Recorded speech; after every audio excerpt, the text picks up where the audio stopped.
Hi there. This is John Thompson, team lead at Simple Mortgage.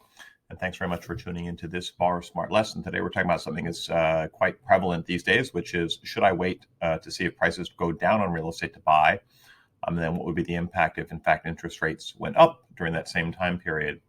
So no one really knows what's going to happen. We don't know if real estate values will go down or up. We don't really know if interest rates will go up, down or up, but we have some ideas around that. But nonetheless, let's kind of look at these numbers and see what makes sense, right? So people are always trying to figure this out. There's an impact in a couple of different areas. There's the initial investment, your down payment. There's the cash flow. And the most important one ultimately is in increased net worth. What's the value to your investment over time?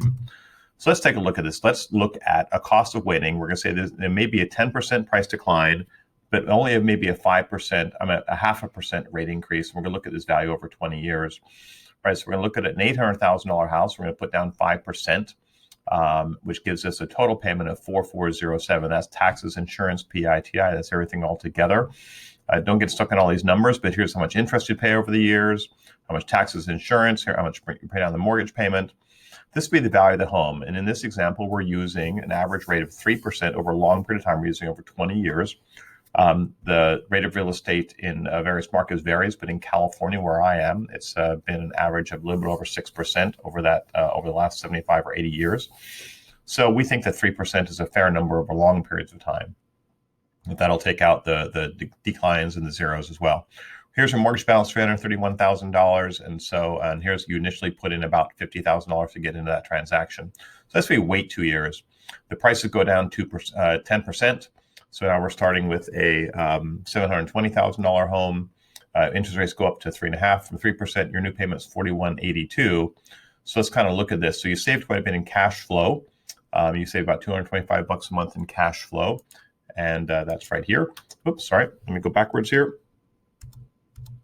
But your home value is about $1,310,000, right? So let's kind of look at this closely. So you saved $225 in payments, but you lost about $66,000 in wealth.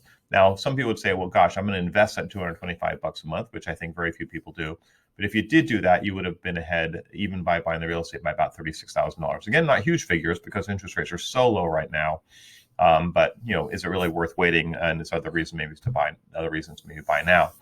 So in this example, now we're talking about the same kind of thing. We're talking about a 10% reduction, but a 1% increase in payments, up to 4%. You'll see that here. Your new payment is $43.77.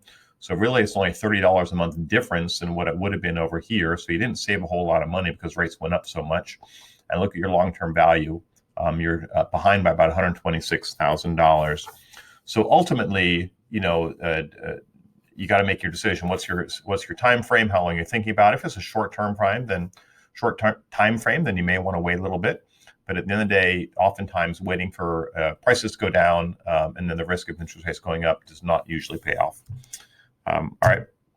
So that's it. Thanks very much. Appreciate your time and have a great day.